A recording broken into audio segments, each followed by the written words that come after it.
Pendant longtemps, j'ai été quelqu'un qui n'a pas du tout été respecté. Alors, c'est pas forcément des souvenirs dont j'ai tout le temps envie de parler, des souvenirs dont que j'ai toujours envie de me rappeler.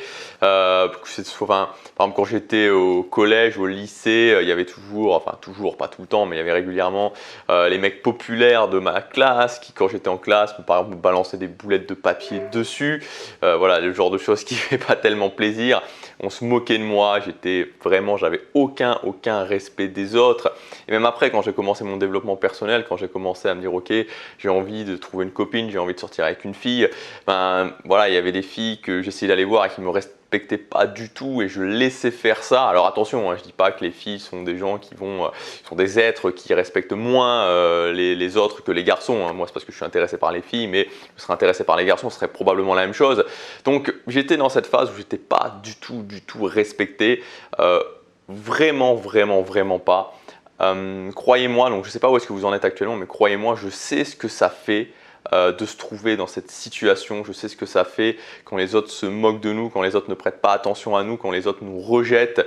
Avoir ce sentiment vraiment à l'intérieur. Le problème, c'est que si vous admettez la situation, comme moi je l'ai admise pendant des années, vous allez vous retrouver avec une vie sociale qui va être complètement pourrie et on est des êtres sociaux, les êtres humains sont des êtres sociaux et donc ça va vraiment pourrir tous les autres domaines de votre vie. C'est-à-dire que vous allez toujours être reconfronté à ça, reconfronté au manque de respect, reconfronté au fait que vous n'arrivez pas à vous imposer auprès des autres, que les autres ne vous respectent pas. Et il faut réussir à changer ça. Vous savez, d'une certaine façon, la vie, c'est un petit peu comme la loi de la jungle. Alors, vous savez, je ne suis pas du tout dans cette optique de dire que les gens sont mauvais, les gens sont méchants, que tout le monde est méchant, que la vie est dure, que voilà. Non, moi, je pars vraiment du principe, et même avec tout ce que j'ai vécu avant, je pars vraiment du principe que la quasi-totalité des gens sont des gens qui sont cool, en fait. Et je m'en aperçois de plus en plus quand on cherche à creuser, c'est des gens qui sont cool, c'est des gens qui sont sympas. Mais c'est un petit peu comme ça. Dans le sens que si vous prenez le rôle de l'antilope, vous savez, le lion qui mange l'antilope, si vous prenez ce rôle-là, c'est-à-dire que si vous acceptez de jouer le rôle de l'antilope, dans la vie, il y aura toujours des gens qui vont jouer le rôle du lion et qui vont essayer de venir vous ennuyer, qui vont vous manquer de respect, qui vont être durs avec vous, qui vont se moquer de vous, qui vont faire toutes ces choses qui ne sont pas agréables. Donc c'est à vous de prendre cette responsabilité, de sortir de ce rôle de l'antilope et de bien prévenir les lions qu'il y a autour de vous que vous avez du répondant. Donc dans cette vidéo, on va voir comment vous pouvez gagner le respect des autres, comment vous pouvez réussir à vous imposer, comment comprendre les règles du jeu, qu'est-ce qui fait qu'on peut partir d'un point où on n'est pas du tout respecté à un point où on va réussir à s'imposer auprès des autres. La première chose, c'est tout simplement, et c'est peut-être un concept un petit peu vague, mais j'avais vraiment envie de le dire, c'est le fait de devenir la personne que vous voulez vraiment être. C'est-à-dire que si vous-même, vous regardez dans un miroir, alors là il y a deux miroirs juste à côté de moi, il y en a un en face, sur le côté, si vous-même quand vous vous regardez dans le miroir, vous vous dites « je ne suis pas vraiment la personne que je veux », je ne suis pas celui que j'aurais voulu être, j'ai capitulé, j'ai renoncé sur les choses qui étaient importantes pour moi, je ne suis pas fier de moi, comment voulez-vous que les autres respectent ça ? C'est pas possible. Si vous-même vous ne vous respectez pas, si vous-même vous ne vous estimez pas, si vous-même vous n'êtes pas content de vous, comment voulez-vous à côté de ça que les autres, que vous en imposiez auprès des autres et que les autres vous respectent? Donc c'est important d'une façon générale dans la vie de prendre justement ce chemin de vous dire ok, qui est-ce que je veux devenir? Qu'est-ce que je veux faire? Qu'est-ce que je veux accomplir dans ma vie? Et pas forcément de réussir, mais de se mettre sur le chemin pour avoir au moins cette fierté en soi, pour ne pas avoir ces regrets, de se dire ok, j'avance au quotidien. Et à partir du moment où on fait ça, je ne dis pas que ça va tout changer en termes de respect, mais je dis que sur le long terme, c'est vraiment pour moi quelque chose qui est capital parce que ça vous permettra justement vous de vous voir différemment. Et à partir du moment où vous-même vous voyez différemment, les autres vont aussi vous voir différemment. Deuxièmement, travailler son image. Alors le fait de travailler son image m'a beaucoup apporté personnellement, ça m'a permis vraiment d'aller au-delà de beaucoup de blocages et c'est quelque chose que je conseille si vous voulez gagner le respect des autres. Alors vous savez, c'est un petit peu, j'en parlais dans la vidéo d'hier. Dans la vidéo d'hier, je vous parlais de comment maintenir une conversation, comment avoir des conversations intéressantes et je vous expliquais que moi, selon moi, quand on débute, on s'en fiche de savoir si c'est naturel ou pas. Ce qui compte, c'est de commencer à avoir des scripts de conversation pour pouvoir justement être plus efficace efficace, avoir des meilleures conversations. D'ailleurs à ce sujet-là, donc j'ai sorti un pack de formation qui est disponible jusque demain soir. Vous avez tout le détail dans le premier lien de la description si ça vous intéresse d'être plus sociable, d'augmenter votre cercle social, d'avoir des conversations intéressantes. Vous avez tout le détail dans le premier lien. Donc ce que je veux dire, c'est que au niveau des conversations, on s'en fiche d'être naturel.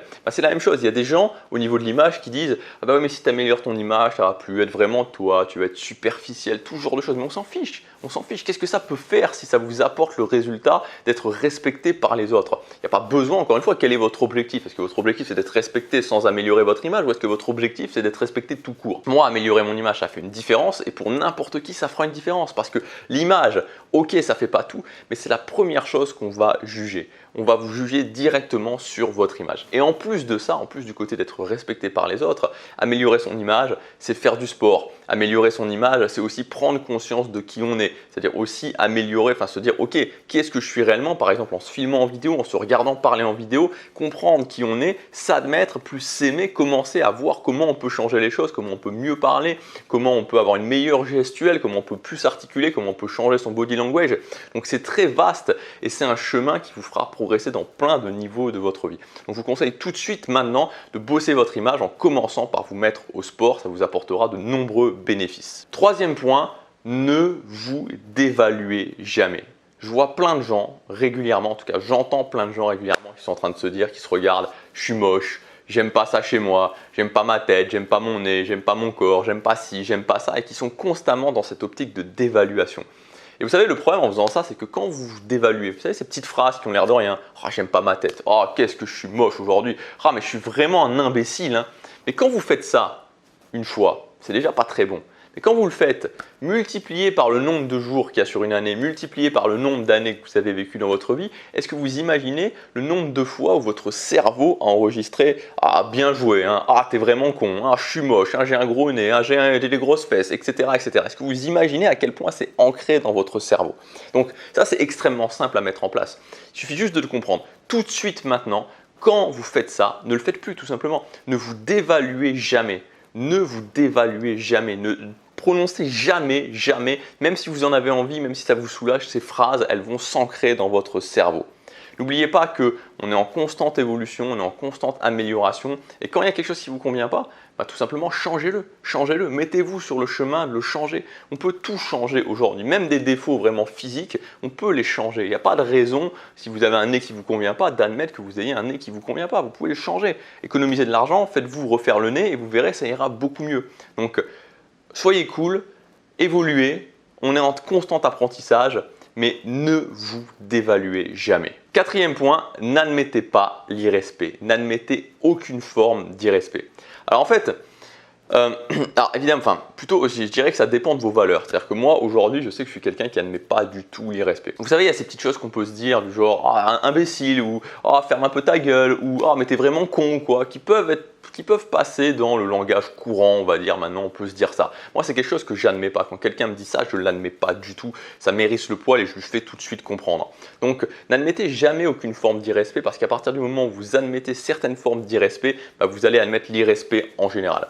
Donc, classiquement, en fait, c'est assez simple de ne pas admettre l'irrespect parce qu'il faut bien comprendre que les gens vont tester. Que les gens ne vont pas commencer à vous manquer de respect très fort immédiatement. C'est extrêmement rare. Vous pouvez toujours tomber sur quelqu'un d'explosif qui va le faire, mais dans la plupart des cas, ça ne sera pas ça. Dans la plupart des cas, on va commencer à vous parler un petit peu mal, on va commencer à faire des choses qui, voilà, vous méprisez. Cette petite chose insidieuse où que vous allez admettre et petit à petit, on va augmenter ces choses-là. Donc, dès le départ, quand quelqu'un vous manque de respect par rapport à vos valeurs, ne l'admettez pas. Mettez immédiatement une limite. Dites tout de suite, ok, tu ne me parles pas comme ça. Tu ne me dis pas ça. Si tu veux le faire, très bien, tu vas le faire avec quelqu'un d'autre. Mais avec moi, c'est pas comme ça, point à la ligne.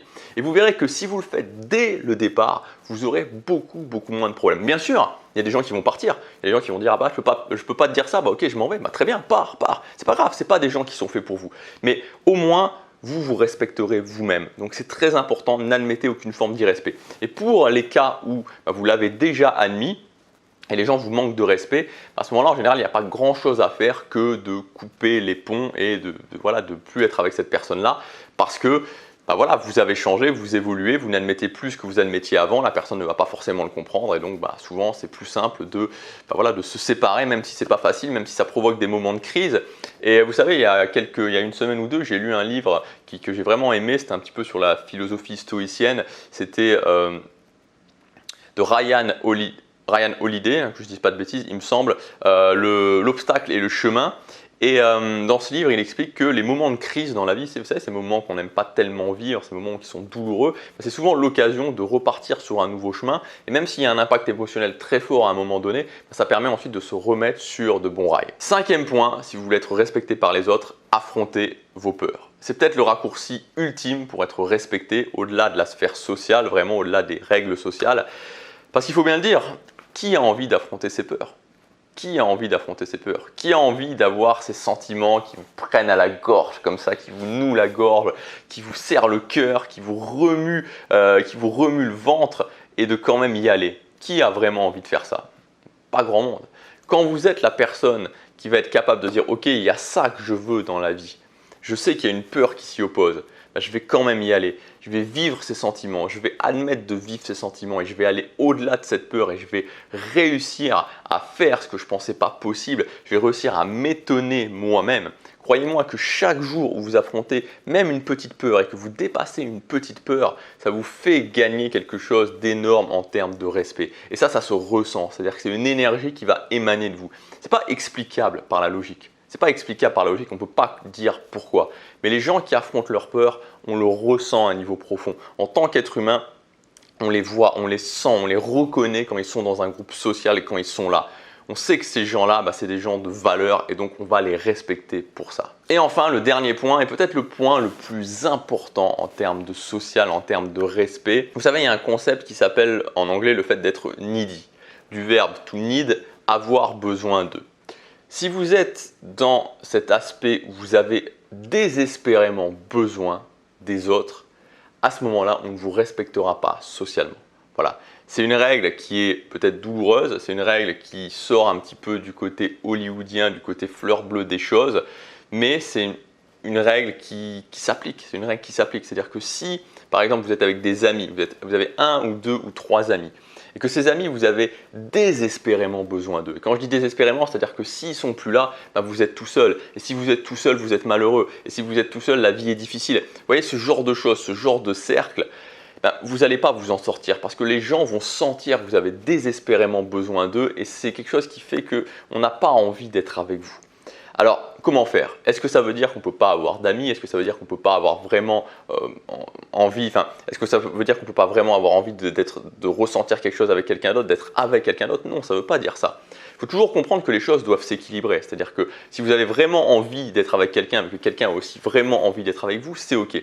Mais d'une façon générale, le plus simple pour sortir de ce concept d'être needy, pour sortir de ce concept d'avoir désespérément besoin des autres, peu importe le type de relation, c'est de savoir qu'on a des options, de savoir qu'on est capable de faire différemment. C'est-à-dire que, j'aime bien prendre cet exemple, si vous êtes dans un job actuellement et que vous savez que si demain vous perdez ce job, vous avez 10 opportunités d'emploi que vous pouvez prendre dès le lendemain, comment vous pensez que vous allez agir avec votre patron? Vous allez agir différemment avec votre patron, vous n'allez plus être du tout dans la même optique, ça va se ressentir. C'est la même chose dans les relations sociales. Donc vous devez être capable de vous dire, ok, est-ce que je suis capable, si demain je ne suis plus avec telle ou telle personne, de me recréer un cercle social, par exemple? Est-ce que je suis capable d'être vraiment libre socialement? Est-ce que j'ai des options sociales? Est-ce que j'ai suffisamment amélioré mes capacités sociales pour pouvoir, en cas de besoin, justement aller voir d'autres personnes, des personnes qui me correspondent mieux, des personnes avec qui je vais vraiment me sentir bien? Je vous assure que quand vous passez de ce cap « je suis needy, j'ai absolument besoin des autres, sinon je suis seul, je suis triste, je suis malheureux, ma vie s'arrête » au concept où, à la phase où « ok, j'ai des options ». Alors avoir des options, attention, ça ne veut pas dire qu'on va sauter de joie le jour où un de nos amis s'en va ou le jour où notre relation de couple s'arrête. C'est absolument pas le cas. Mais ça veut dire qu'on sait que ça ne va pas être la fin du monde. Ça veut dire qu'on sait qu'on va être capable de se relever et qu'on sait qu'on a suffisamment de capacité pour continuer. Voilà pour cette vidéo. J'espère qu'elle vous aura aidé sur le fait de de prendre ce chemin, de vous faire respecter. Alors c'est quelque chose qui, voilà, on commence et puis on continue à évoluer avec le temps. Dans tous les cas, si vous voulez aller plus loin, vous pouvez accéder jusque demain à mon pack Cercle Social. Dans ce pack Cercle Social, vous avez trois formations qui sont normalement vendues 197 € l'unité. Là, vous pourriez accéder à ces trois formations pour seulement 99 €. Vous retrouverez la formation Conversation intéressante, donc comment automatiser ces conversations pour être capable de maintenir la conversation, ne plus avoir de blanc. Ensuite, la formation S'affirmer auprès des autres, s'affirmer, se faire respecter auprès des autres. Donc tout ce qu'on a vu, on va le voir en détail, comment l'intégrer par des actions concrètes dans le quotidien, prendre des nouvelles habitudes. Et enfin, la formation Confiance éclair, comment en 15 jours prendre une nouvelle action chaque jour qui vont vous permettre de booster votre confiance en vous.